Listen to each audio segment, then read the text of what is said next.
Welcome to Blaze News, The Mandate, Day 6. I'm Jill Savage. Tonight's agenda, the Senate kicked off its first confirmation hearing for RFK Jr., and things got heated pretty fast. Protesters stormed in. They were furious over his stance on vaccines, and Senator Ron Wyden wasted no time pressuring him on the measles vaccine. But RFK didn't back down. He spoke about his deep concern for the country's health and even shared how he prayed for the chance to help America's children. Watch. The first thing I've done every morning for the past 20 years is to get on my knees and pray to God that he would put me in a position to end the chronic disease epidemic and to help America's children. But the poor state of America's health isn't for a lack of trying. He highlighted the trillions of dollars the United States spends on healthcare, and yet we still come in as the unhealthiest developed nation. The United States has worse health than any other developed nation, yet we spend more on healthcare, at least double, and in some cases triple, as other countries. Last year, we spent $4.8 trillion, not counting the indirect costs of missed work. RFK also got in a heated exchange with Senator Elizabeth Warren over suing vaccine pharmaceutical companies. I'll comply with all the ethical guidelines. That's not the question. You and I, you have said You're asking me, Senator, you're asking me not to sue pharmaceutical companies. Yeah, you are. That's exactly what you're doing. Look, no one should be fooled here. As Secretary of HHS, Robert Kennedy will have the power to undercut vaccines. On X, Nicole Shanahan personally promised to fund primaries against senators who don't vote for RFK Jr. Watch this. The two candidates I helped elect, Senator Raphael Warnock and Senator John Ossoff, please know I will be watching your votes very closely. I will make it my personal mission that you lose your seats in the Senate if you vote against the future health of America's children. And more than that, I also want to say to Senators Mitch McConnell, Lindsey Graham, Lisa Murkowski, Susan Collins, Bill Cassidy, Tom Tillis, James Lankford, Cory Booker, John Fetterman, Bernie Sanders, and Catherine Cortez Masto, this is a bipartisan message, and it comes directly from me. While Bobby may be willing to play nice, I won't. If you vote against him, I will personally fund challengers to primary you in your next election. And if you think she's joking, she's worth over $1 billion, so she can afford it. President Trump is expected to sign an executive order mandating every federal agency to identify all available authorities to combat anti-Semitism, including deporting anti-Jewish activists who broke the law. And in a memo yesterday, the White House offered buyouts to millions of federal workers. Employees can either choose to remain in their current positions, working in person 5 days a week without any certainty of their position, or they can opt out and have a departure from the federal government through a deferred resignation plan. Now, under the second option, workers will keep their pay and their benefits and be exempted from any in-person work requirements until September 30th of this year. During his confirmation hearing, Trump's director of Office of Management and Budget, Russ Vought, told senators that he believes the 2020 election was rigged, to which I say, Russ, we already like you. But the Senate Budget Committee is scheduled to vote on whether to advance his nomination on Thursday. We all know Washington is shifting fast, and the battle lines are clear. The Senate is pushing back against key Trump nominees, and the White House continues to make bold moves, reshaping the federal government. Now the swamp is feeling the pressure, and we have power players like Nicole Shanahan stepping in, and Trump loyalists are holding firm. So the coalition is growing, and the fight for the future of America is just getting started. Let's bring in Matthew Peterson, editor-in-chief of Blaze News. MP, let's start with you and the federal workers program, right? If they're coming in, I love the efficiency of it because they said just reply with resign in the memo line. I mean, I think it's everyone's joking about, can you handle the winning? There's so much winning. This is really serious stuff. I mean, this is fundamental reform. Anyone who's serious and we haven't had, unfortunately, as we know, a lot of serious Republicans in place for a long time. Anyone who's serious, this is exactly what you would do. You know you're in a bureaucracy, just like if you were in a large corporation, you know there needs to be a regime change and you got to get rid of people. And so what do? Well, you give them an offer. You say, look, you resign. You just put it right in the email. You just go resign in the subject. And then all of a sudden you're going to get money and you can go and do whatever you want with the rest of your life. If you stay here, you're going to have to take your chances and you're going to actually, this is crazy, you're going to actually have to come into work. You're going to have to come into the office. And there's no guarantees that I don't fire you anyway, right? So this is year zero for federal employees. I mean, that's the message they just put out. And I think it's brilliant. It's exactly the kind of thing you want to do, because what you do is you shake the tree, right, and you get rid of a lot of rotten apples. Like these people will just leave, and they'll realize I better take the deal. I want to get your take. There's been so much news in there. We didn't even have time to put this in earlier, but President Trump said the most violent criminals of the criminal aliens arrested by ICE are going to be sent to Guantanamo Bay. He said up to 30,000 of them could be sent down there. And he also added, it's a tough place to get out of. I mean, Dr. Phil is hunting down illegal immigrants and you're blackpilling. I mean, this is crazy.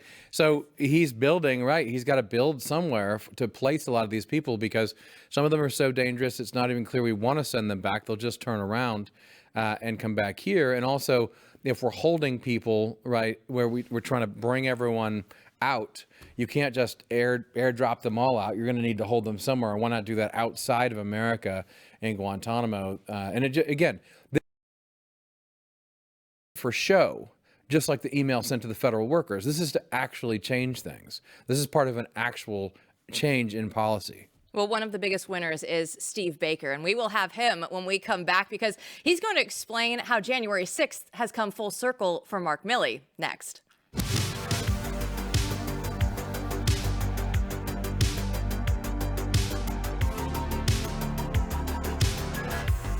Well, it's a new year and we want to focus on what matters most, and it's time to create some healthy habits and enjoy time with your family and spend less money going out to eat. GoodRanchers.com is sure to make sure that you can turn all your resolutions into solutions. So buy your good meat from Good Ranchers, and you're directly supporting local farms and ranches in the United States, and you can skip all the imported meat in the grocery store. Good Ranchers delivers high-quality, 100% American meat straight to your door, so you can start 2025 with better choices, better meals, and better moments at home. Visit GoodRanchers.com and use my code Jill to claim $25 off. Get free express shipping and your choice of free ground beef, chicken, or salmon in every order for an entire year. So spend more time with your family, less money going out to eat, and get that quality, nutritious American food. And be sure to visit GoodRanchers.com and use my code Jill today, for meat delivers just that. It's GoodRanchers.com. Code Jill to claim $25 off and free meat in your box for a year. GoodRanchers.com. American meat delivered. Defense Secretary Pete Hegseth wasted no time taking charge. Yesterday, he revoked retired General Mark Milley's security clearance and his security detail. And he's ordered the Pentagon's Inspector General to investigate Milley. Now, if that's not enough, they're removing another Milley portrait from the Pentagon as well. Here with more on Mark Milley is Blaze News investigative journalist Steve Baker. So, Steve, thanks for joining us. What do you think and what do you expect Hegseth will uncover in this investigation? Well, I fully anticipate that they're going to find a lot of testimony, particularly from not necessarily the top level generals, because a lot of those are still Milley sycophants. But we're going to find out that on the next layer or so, that we're going to find out a lot of people consider Milley, and this is their words. This is what we hear from our sources, and some of those you guys know. Some of those have been on our shows here. Some of them are our, we'll say off the record sources as well. They all consider Milley to be a traitor, and largely because of what's elicited in this article here by McKinnon is that, Milley did in fact, for all intents and purposes, he collaborated with the Communist Chinese at the end of the last Trump administration. But we also know that he was very much a participant in and had a finger in the unfolding of what happened that day on January 6, 2021.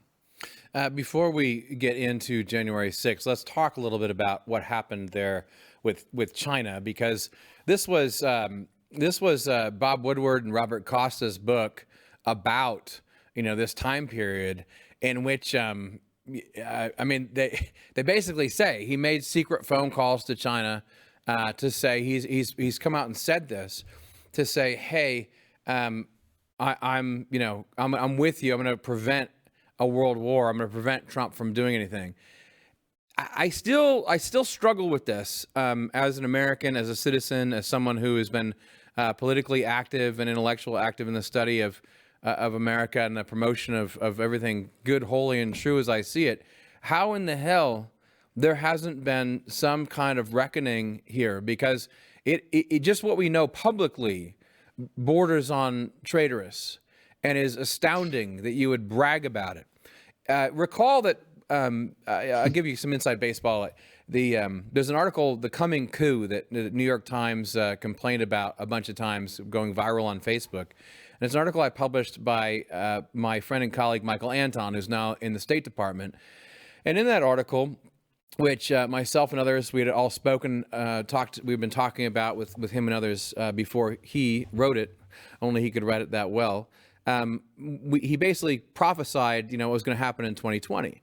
And what you could see happening that was very alarming at the time was that major members of the military were signaling out loud in public that they were not for Trump, right? They would not be for putting the military on the streets. They were supportive of something other than Trump. They would thwart Trump.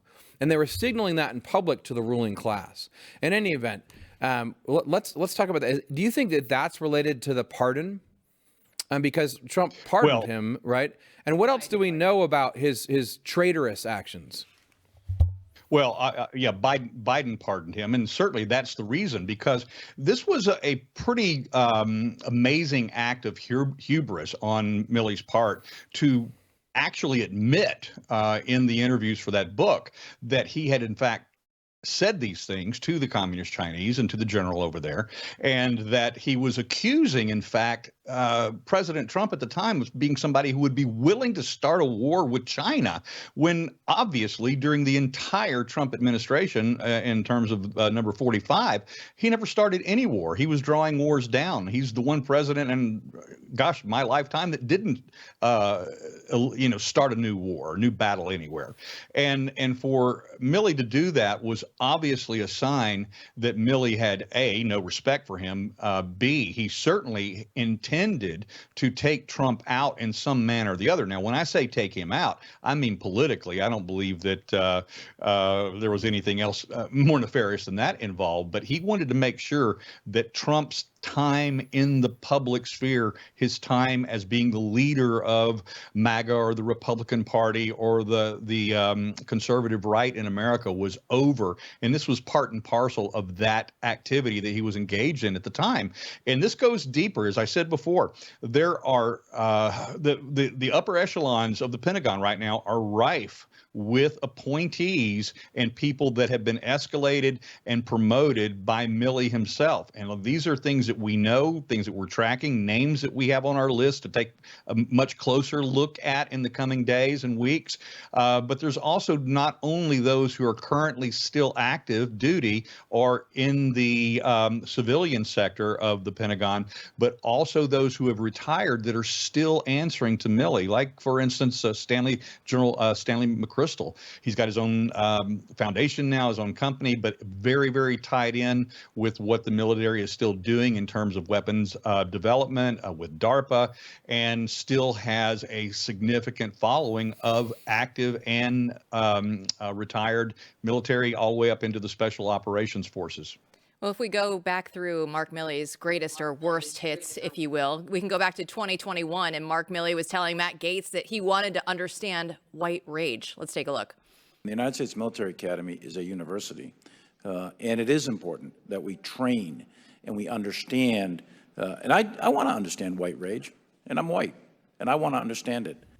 So what do you think this probe is going to show, just in terms of the military and what he was trying to do with any indoctrination, potentially? Ultimately, they were trying to diminish the fighting force. They were emasculating us from being a merit-based and a fighting force based on the you know, you remember how Rush Limbaugh used to say the military's only designed for one thing, and that's to kill people and break their stuff. But we were turning the military in, or they were turning the military into a DEI program, a social experiment cesspool, and that's exactly what we're going to uncover and discover throughout these probes that are going to begin to take place. And as I said, into the individual behaviors and activities of many of the highest ranking people currently in our armed forces. You know, it's ironic. I mean, Milley publicly said that Trump is fascist to the core, the most dangerous person in the country.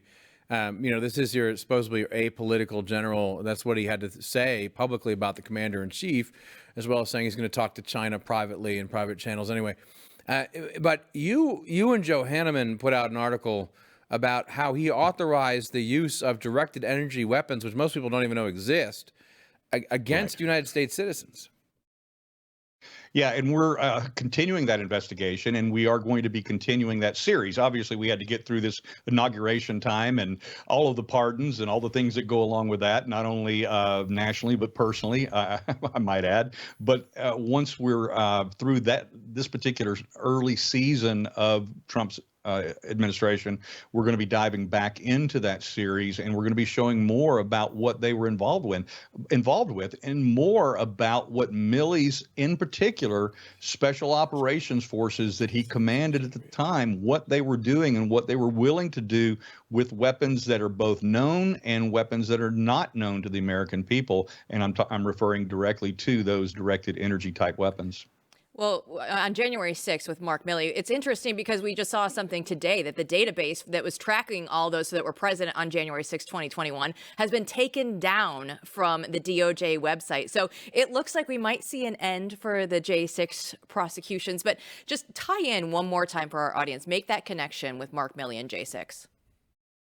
Well, look, it starts with the lack of, or the non-deployment of, the National Guard in the district. This was something that Milley and his sycophants, as I mentioned earlier, that group of generals, 3-star and 4-star generals that were on the call with former Assistant Secretary of the Army, Casey Wardynski, who they were using his private telecom system in order to have that discussion about whether those National Guard forces would be released or not. And that's where we learned from that actual call, was where that term or that phrase, "we don't like the optics," came from. We thought that originally came from Nancy Pelosi or one of the sergeant at arms from the House of Representatives, but we learned that it came from that particular call. But we also learned from that call that none of those generals were going to obey what they called an illegal order from the president, but what in fact was, because he was still commander in chief, he had the right to deploy those forces. And even though he offered them, and they were turned down by Pelosi, they were turned down by the mayor, Bowser, and certainly ultimately the sergeants at arms and Nancy Pelosi drug their feet on the day itself, to the point where she was so embarrassed, as we've seen in a video, that she actually, aghast, apologized and said, "We should have had them there. Why weren't they there?" Well, Nancy, part of that problem was your problem. But the main problem were these generals who answered to Milley at the time, got on that call, told the commander of the DC Guard, "We are not going to allow those forces to be deployed." And that's despite the fact that the general, the commander of the DC Guard, said, "My guys are ready. They're suited up. They're on the buses. We can go now." In fact, he said, "We are chomping at the bit to go." And they weren't allowed to go by Milley's henchmen. Well, in a day back in 2016, I had a much less eventful interaction with, at that point, the top general of the Army, Mark Milley. It's the time where my sports career and my political career have come full circle. And at that point, I thought it was the coolest thing to be interviewing the top general of the Army. We were standing there on the sidelines, just passing time, waiting for the interview to start. And I was like, "Hey, can I get a picture with you?" You know, and it still, if people would ask me about my sports career, they would say, "What is the coolest thing?" Right? And we've done so many different interviews and all that. And I would always say, "Oh man, man, interviewing Mark Milley at the time was the coolest thing that I had ever done. And Steve, now we're here, and I look back at it, and I'm like, can I get a redo, right? Can it not be a traitor that I was standing there interviewing? We probably all have photos with individuals that we wished we had not taken a photo with, or we've done interviews with, or we've been associated in some manner at some political event or charity ball or something like that, that looking back, we wish we could scrub from our own histories. So that's no fault of yours, certainly. And we do learn things later on as the years go by and as more evidence and more truth is revealed that make us, take a little bit of pause on what we were formerly associated with. Well, Steve, this is our first time officially talking to you since everything has been officially official since the J6 pardon for you. So how's life been for you since then? It's great. I'm actually sleeping better. Matt, being my editor-in-chief, will be glad to hear that I was not aware over the last 10 months since that March 1st arrest, which, Jill, obviously you were there and you saw it happen with your own eyes, that I wasn't aware at how bound up I was. I didn't realize that the stress that was latent in even under the surface. I mean, I had bad days, but I mostly felt like I had good days where I was handling it well. But my productivity suffered from it, and just having that signature from Judge Cooper, where I had my case dismissed with prejudice, literally released an avalanche of creative juices and workflow, and it was something that I had no way of measuring or quantifying at the time until that end of this 4-year nightmare was over. And once that was over, then I was able to recognize how much stress I was actually under.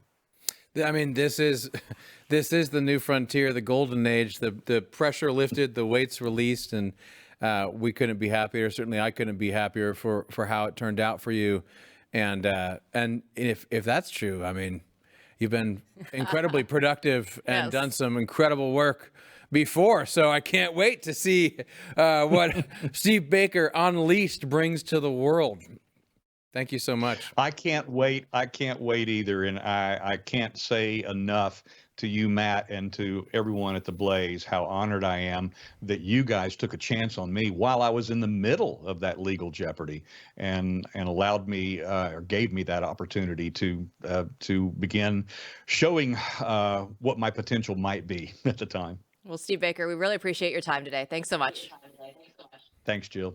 Matt, when we look back at just Mark Milley overall, and you see Pete Hegseth going after him immediately, right? He is just going in there. He just swore his oath to the office. And now he's going after Mark Milley right away, wasting zero time. Yeah, this is another sign. It's the theme of the day of the seriousness of what's going on. These aren't press releases. This isn't, happy fun times. This isn't kabuki theater. This is the real deal. Inspector General right away is the first person I would go after. You got to go for the king and say, this guy needs to suffer, he needs to pay, and we need to drag out into the light everything he said and did. We cannot have a military again with the chairman of the Joint Chiefs and the generals thwarting the will of the president, acting like they have something over him. That's insane. That's exceedingly dangerous. That's a real coup. Right? That's setting up for a real coup. They set up the principles for it in public in front of the American people and then blamed the other side for being authoritarian. It's insane. So Hegseth is doing exactly the right thing. And they have an unleashed Steve Baker to come after them at the same time. Yes, I was overjoyed to hear Steve say that. And I took a risk. That's what I do. I take risks, but I never a doubt with him.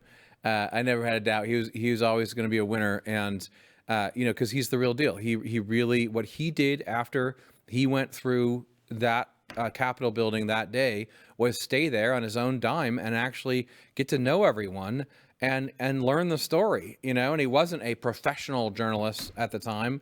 He wasn't like a legacy journalist, but he was a journalist and became a better journalist than all the people in the mainstream press who didn't get in trouble for doing the same thing. I love when we had him on January 6th of this year, and he said he was walking around and everybody said, hey, you're that guy, right? They knew him Oh, yeah. as covering the The story. Capitol Police, I mean, they Yes. love him because they don't like the corrupt, you know, members of their tribe. They're happy he's there. I mean, there's a lot of people in the Capitol who quietly are huge fans of Steve Baker because they know he's just telling the truth about how messed up things are. Well, speaking of corruption, is the old way of doing business in Washington done for? Chris Bedford will give us his expert opinion coming up.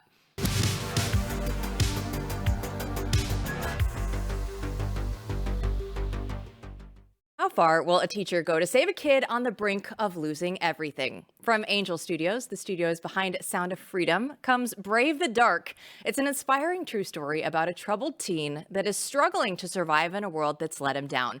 He's haunted by torturous childhood memories, and Nate Williams finds himself engulfed in darkness when his drama teacher, Mr. Dean, bails him out and he takes him in. Right now, Nate must confront his past before it leads to his own destruction.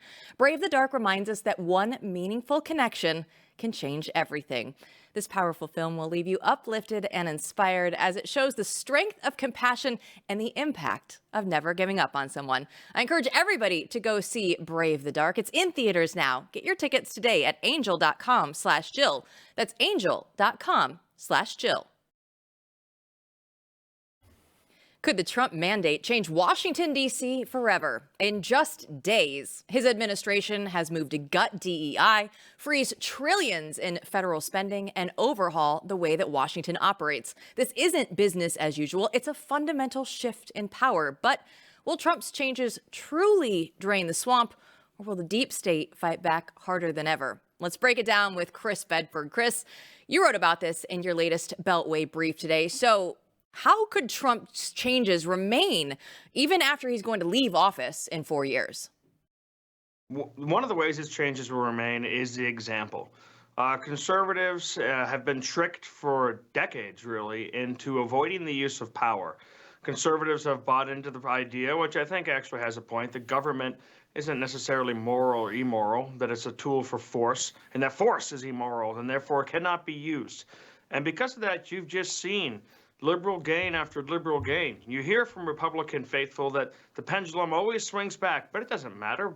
George W. Bush doesn't undo the changes in the culture and the government that Bill Clinton did, and on and on. Even Ronald Reagan didn't actually change that much on the domestic front of the American governance, the way that we are. He changed some aspects of the culture through his example, and it was a wonderful one, but focused mainly on foreign policy, didn't actually try to change what was going on with the direction and the size of the U.S. government.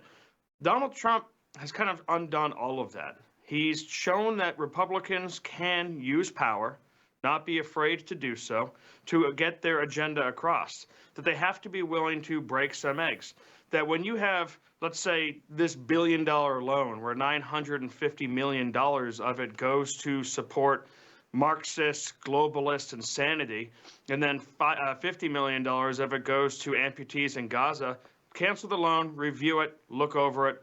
You're not going to be able to hide this stuff the way you used to be able to. Previously to this, it seemed like so many different ideas that conservatives had just couldn't even be operated on. They were implausible. You could never get the Senate to support them. The Senate, by the way, is the last thing to support conservative ideas, except for moving slowly. Donald Trump comes in and says, no, we're firing those people, those bureaucrats who are fighting against us. We're coming in and we're firing those inspectors general. We're going to hold the FBI accountable. We're going to put someone in there who previously has outed all of the different kinds of lapses and criminal malpractice that you've seen from the Department of Justice in the last couple of years. In his first term in office, he showed that Washington had been lying about being incapable of controlling the U.S. border. We saw a dramatic drop. And for those people who were not paying attention because of all the noise around Trump's first presidency, it was proven by Joe Biden when we had a massive spike in migration. Now, after 4 years in the wilderness and sharpening his ideas, he's come back and he's proven that Republicans were full of it on every single thing that they said they were powerless to stop. And across the board, he's doing things. Now, he'll be held up by lawsuits. he'll get held up by freakouts. Not everything is going to stick, but we are now past the place where Republicans can be elected to do something and then refuse to do anything and claim that their hands are tied.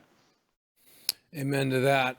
Let's talk about DEI for a minute. I mean, where do you think rolling back the DEI regime, all the equity stuff fits into this? I mean, I guess my initial thought would be if personnel is policy and if you truly get rid of these departments and people, that will have a long-term impact. But of course, a lot of these agencies are just going to try to hide this stuff. We already see some ridiculous examples of it. So where does that fit into this? And how do you really roll back the DEI regime in a way that is a permanent change?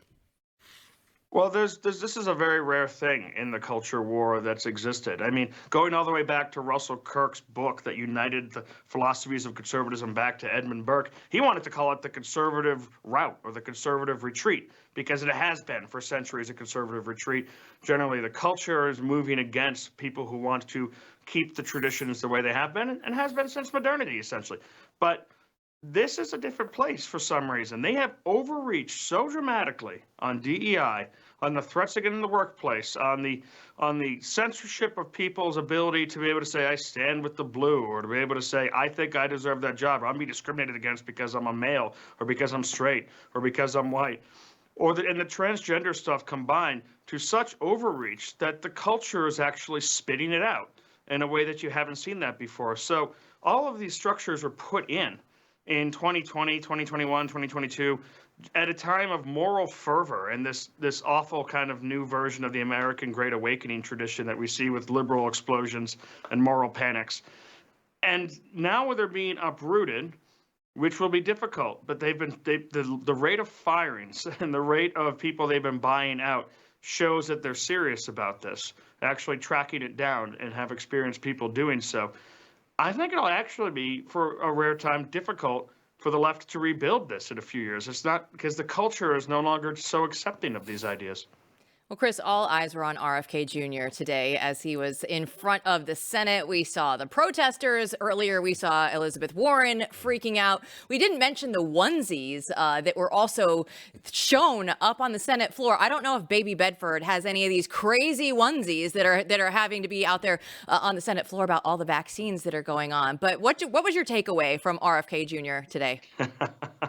I mean, she's got some crazy onesies, and I tell you what, it is actually extremely difficult to find a practice in Northern Virginia that will allow you to simply slow down the vaccination schedule for infants. You have to give them things that will protect them against the kind of sexually transmitted diseases they hit drug addicts and hookers, and they only last 8 years. I mean, it's really, I'm not really sure why they're doing this. It took us time to find a doctor that we liked. But the Democrats here, this is another thing about the rollback of DEI. And the rollback of wokeness. And there's been a cultural shift. People are allowed to say what they want.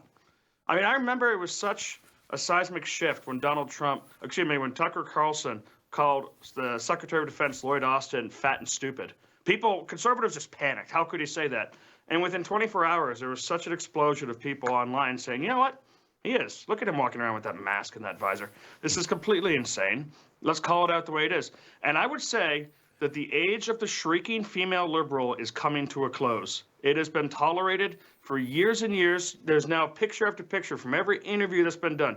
J.D. Vance, Pete Hegseth, Donald Trump, today RFK, of some unhinged liberal woman shrieking at him in a way that is a massive turnoff to, I got news to you, half of the population automatically just by being men.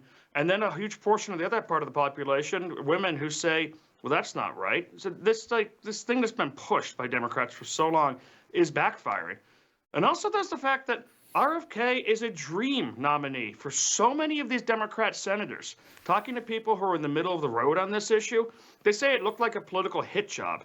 It was clear from the way RFK responded to the minority, the senior member from the Democratic Party, Ron Wyden. It was clear when he responded to the slurs against him about killing kids in Guam that they had already discussed this, that it had been gone over in Wyden's office, and that Wyden chose to come out and attack him on it anyways. And RFK was obviously incensed by that. And there were some Republicans who were skeptical, trying to get him on that technical terms and what are you going to do for this, the Medicaid versus Medicare, how that's going to mix. He did pretty well on that. He handled himself well. And I would say he's got another big hearing tomorrow, but his confirmation looks likely, and Democrats have egg on their face. Chris, I sort of want to buy a bunch of those onesies and send them to, I am supportive, and send them to everyone. I think most people in the moderate camp just want to slow down the vaccines. Like you say, it's insane how much they routinely give them. It doesn't make any sense at all. And it is interesting what a trigger they've made it. So as soon as you say anything about it, you're some kind of conspiracy theorist, but that clearly has changed. Just the optics today, though, we have to say, I mean, there was nothing funnier. I mean, we've seen a lot of funny stuff, but there was nothing funnier than the bingo card or whatever the hell you pull out of the hat to get Bernie Sanders randomly pointing to onesies and saying, "Are you supporting this onesie?"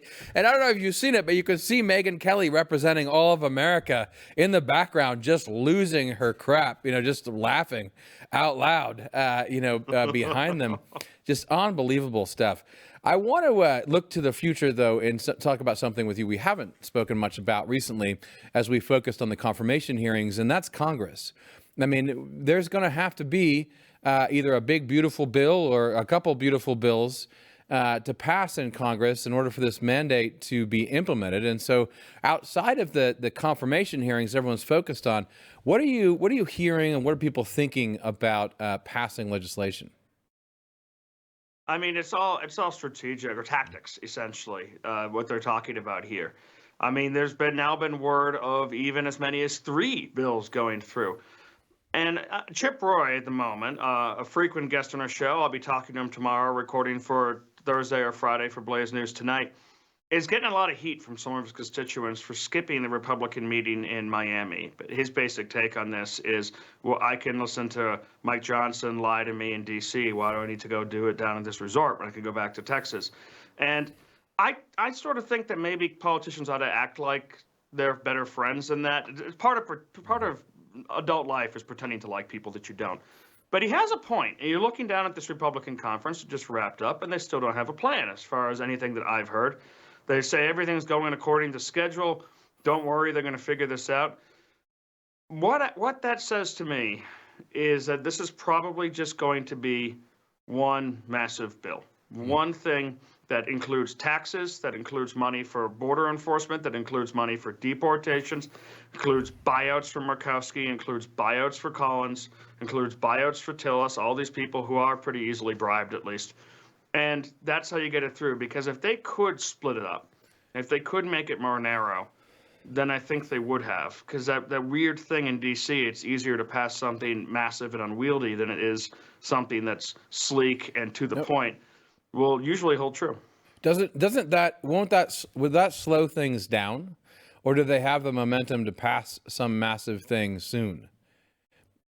I think they have the momentum to pass it, and the president will push that hard. They have the momentum to pass the Trump tax reforms to take care of that.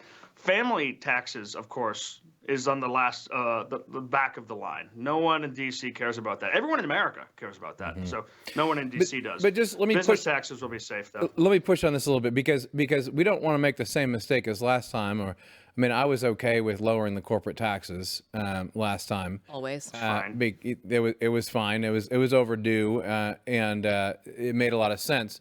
And that was really, let's face it, the wet dream of Paul Ryan and many Republicans for decades. That was the be-all, end-all for AEI, and they got it, right? Even though they still hated Trump afterwards. Great. But just focusing on that this time, that better come with all the other things that are needed. So if that's the carrot, if what you're saying is, well, that's how we get all the Republicans, even the stragglers, to come on, that better come with the most severe immigration reforms in American history, or otherwise myself and a lot of Americans are going to be pissed off. All they need is the money. I mean, the laws exist. The previous administrations have declined to enforce them. So all they need is the money, and you don't really want to be reliant on Congress for more money because they're going to get weak-kneed.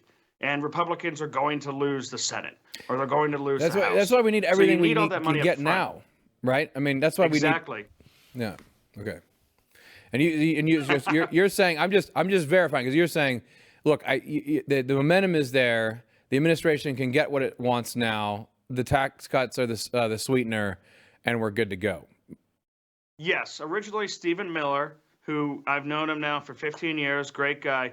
You could talk to him, hey, do you want to get a Coca-Cola? Do you want to get a cheeseburger? And he'd respond with immigration. Yeah. That's been his focus and his obsession his entire career and as much of his life. So he wanted to do a skinny bill. It was just immigration. You do this first. We have the mandate. We have the mandate, like the show's called. But the Senate doesn't care. They've made that clear. You're going to need to give them what they want. And you wrap that all into one big, ugly package with what Stephen Miller wants, with what the American people voted on. And that, I suspect, is how you get this through in the end. As long as we get the skinny bill within the fat one, I'm fine. Okay. Listen. Lower my taxes and deport some more people. I mean, I think that's the message, right? It's going to go well. And Bedford, you know what the best part about it is we don't have to pretend to like you here on this show. We actually just like you. As crazy as that is. I like you too. We do. We do. Matt, less and less each day, but you know. It's all good. We'll catch you tomorrow. Thanks, Bedford. I'll see you then. Don't go anywhere because we want to know what should Trump's priority be in his second term. We'll have your answers just ahead.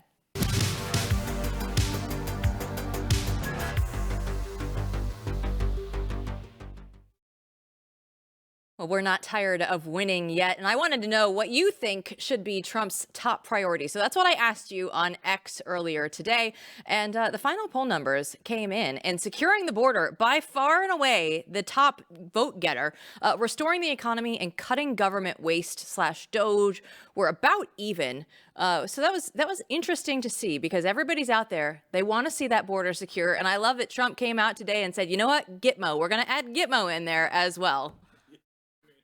Securing the border is happening before our eyes in ways you just, again, couldn't imagine. Like I said earlier, I mean, Dr. Phil is out there rounding up illegals. I mean, this is actually happening. Of course, it needs to keep happening. It needs to increase. But that part of it is enormous. And then the securing the economy and the fiscal stuff, I mean, that's the real trick, isn't it? Some of the other responses that came in, we have Chris Hodel, who said all of the above. Trump is a force. He can achieve dozens of top priorities. Well, we're seeing that now. I mean, in the personnel is policy. So the more people he puts in, which he is, who are going to go forth and do likewise, right? You could see a sea change all over the place. And I mean, I'm seeing it now with some of these nominees and the way that they're acting. Yeah, Jared Collins says, I'd say those results, 55% border, 22% for the economy, 21% cutting stuff / DOGE, are in solid order. So he agrees with the poll. He agrees with everybody out there. The people have spoken and Jared agrees. Yeah, I mean, I think these people are right. I do think, though, that remember, the system itself is bent out of whack. So unless this mandate is used to reform the system, to bend what has already been bent, right? I mean, the Constitution has already been bent. It's still recognizable, but it's a different thing over the last 100 years in which you effectively do have a fourth branch of government in place. So unless you change that, right, then you won't have permanent change. But that's what we're here to talk about, and that's what we're here to do. And rounding it all out, John Donut says, securing our elections by implementing voter ID, Election Day, a national holiday, and confining to voting to one day. If he doesn't, when he leaves office, we go back to the same crap that we've been dealing with. I mean, I like everything John's saying there. I'm a big fan of having that be a holiday. And making it all on one day is essential. I think we can't have this other crap. Voter ID, I think, is essential too. I do think that there's some hope that Republicans actually move on this in some way. But I think it is understood. I would say I have some confidence that people in administration understand if they don't change this, then it doesn't matter. And certainly we've seen great increases in sanity when it comes to election integrity in the states, especially the red states. But I think what John is saying is, still something we need to do. Well, there's some new hope for the new frontier, Professor Peterson. Give us the closing lesson for the day. Yeah, well, so today I want to talk about the fact that we are in a new frontier, and that frontier spirit is written in the hearts of every American, as the president said in his inaugural. And we named a whole magazine, quarterly magazine, Frontier, for this reason. And the reason wasn't to necessarily hearken back to the Old West, which is dead and gone. The reason was to look forward to the future. And in order for us to move forward in the future and actually make that a golden age, we need to change the mindset that we have within our own grubby selves and souls, because there are a lot of obstacles in our society right now. There's a lot of corruption, and a lot of people are, we've really suffered a lot over the last 4 or 5 plus years. The economy is not very friendly to normal everyday people. The whole system of hierarchy, jobs, class. This is a tough deal. It needs to be reformed in this country.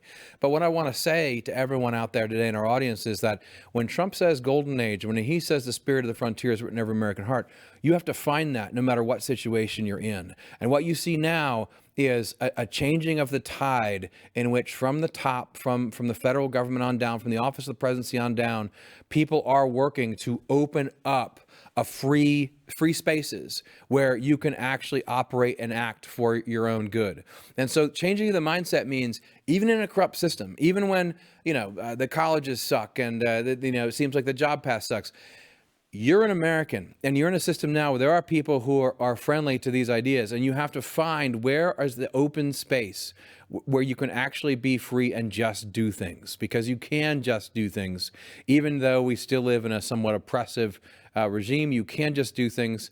And finding that place within yourself where you are free and where you do have the space to get outside of kind of this oppressive Borg cancellation thing that everyone's suffered under for the last 10 years is the most essential thing you can do for your own life. You have to find that space where you have a frontier within yourself where you can act freely and decide what you want to do and go for it. And right now is the time to go for it. If there was ever a time in anyone's life that, of everyone living, when it was the time for taking chances, for new starts, and for moving forward in all those ways you thought about but never done, that time is now in 2025 in the United States of America. So let's keep that frontier in our hearts, minds, and souls. Let's find that place and let's act on it. And we can indeed have the golden age that Trump is talking about initiating right now. I love that you talk about that, because one of the things that resonated with me the most on Trump's campaign speeches, but also every time that he was on a debate stage, he was going out there, he was talking about the golden age, bringing back the American dream. That is something that felt so foreign to so many for so long. And even just him saying, hey, it's okay to go out there and dream and think that the American dream is attainable again, giving people permission to think that way again is so huge. And look, it's not wrong to say, the American dream of the past was ruined. It was wrecked. I think it was over for a while. It didn't exist in the same way. You couldn't just, get out of your job after World War II, move to California in the 50s, buy a house for a reasonable price, and wake up, and live the dream like that. That was taken away for real. But exactly what you said, Jill, it's giving yourself permission to realize, no, you're going to find that dream again now. We're going to find that dream again now, because we are Americans. We're not going to give up. And there are places, even within a corrupt system, where you can operate for good. And Trump and all his administration is showing everyone that. Find that frontier, baby. Let's go. It's going to be a good one. You know what? Go ahead and subscribe to the podcast. We'll be back here, though, to break it all down for you tomorrow night. Don't miss anything. We'll see you then.